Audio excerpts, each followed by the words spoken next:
Hello, welcome to our basics. In this module, I'll show you how to create a script in RStudio. Let's begin. First of all, a script allows you to save statements to a file and to reuse them later. We're going to start by opening a previously saved script, and we're going to run it. And I want to show you some different activity that takes place across the panes. So let's move to RStudio. First of all, there's two ways that you can open a script. It could be through the File, Open, and in this case, you see some scripts right here that I could open. The other way is you go into the File subplot, and I have set this the current working directory to the directory where I have all the scripts and some data. So let's go ahead and click on this script, script 1. All right. Now we're going to expand this pane so we could view everything in this script. And you'll notice, as a generality, there's two types of statements. There's one that begins with a pound sign in front of it. For example, the first statement there and this over here. Everything to the right of the pound sign is not executed. What is executed is statements like these right here, which I'm highlighting. Now, let's review what this script is going to do.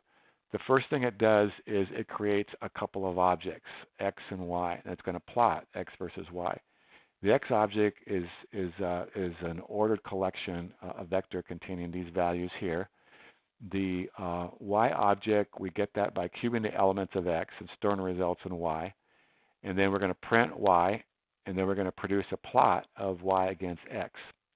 The next thing we do is we're going to just simply issue the statement to get the current working directory, and it'll be displayed in the console.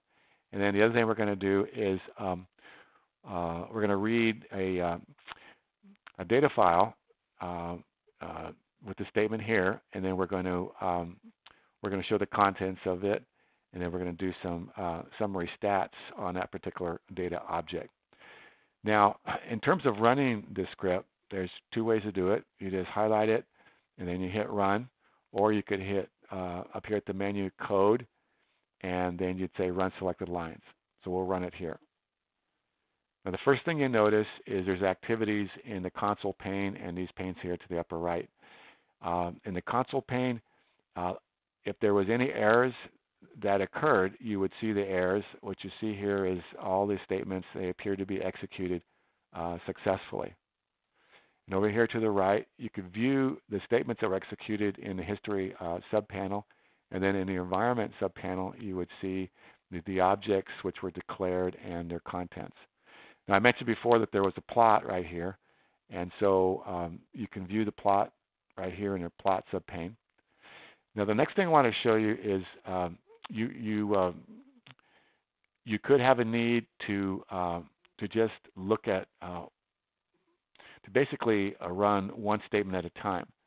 So let's go ahead and highlight this particular statement.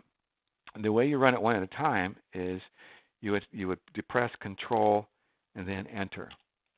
And then when you do that, you see down here in the console it has the plot statement that's been executed. And in the History section, you would see the plot statement also listed. And now we have two plots. The original one you could see by with this arrow to the left, and the current one you could see with the arrow to the right. Now let's go back to the slides. The next thing we're going to do is we're going to clear all the panes, and then we're going to start a new script. And I want to show you right after that, we're going to open up multiple scripts and see what we can do. So we go back to RStudio. We're going to close the script. We're going to clear the console by Control L. We're going to clear the history by clicking on this particular symbol here, clear all history entries. And then we're going to clear everything in the environment by clicking on that same symbol. We're going to clear both plots by clicking on this symbol right here. If I just wanted to clear one plot, I click on that. So we're going to clear both plots. Now, the way we start a new script would be File, New File, our script.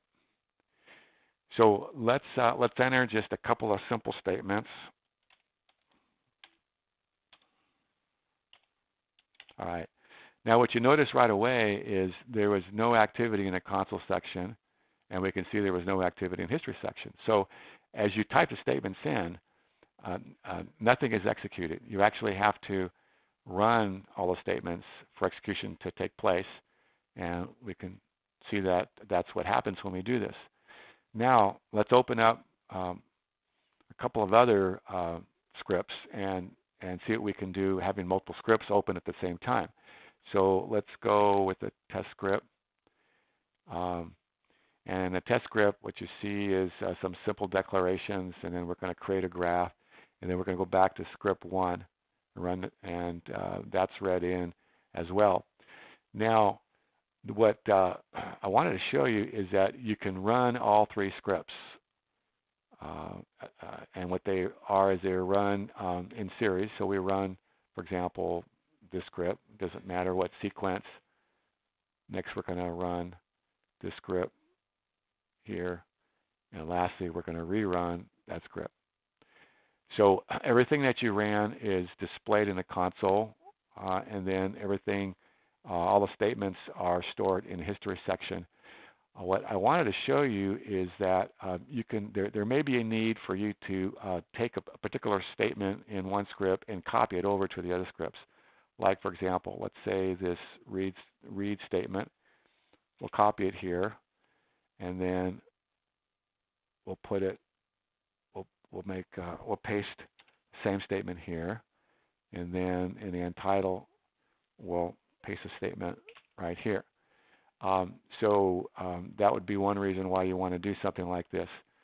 Now, let's go back to the slides.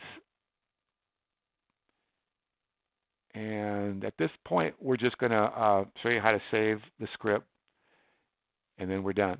So this untitled script, I'm going to save file, and I'm going to click Save As. And I'm just going to save it in a directory that I want, in this particular directory. Call it any name you want. And then it could be a small r or a capital R. It doesn't matter. Okay. Now I'm going to go ahead and close it. Now here at this point, I've added another line. To save it, I could just click on this particular symbol right here if I wanted to, and the same thing with the other script. But we're actually done. So let me get back to the slides. So I want to thank you for viewing this R Basics module. What I'd like to suggest is, as a next module for you to consider reviewing, would be a module called Data Structures in R. Thank you once again for watching R Basics, and have a good day.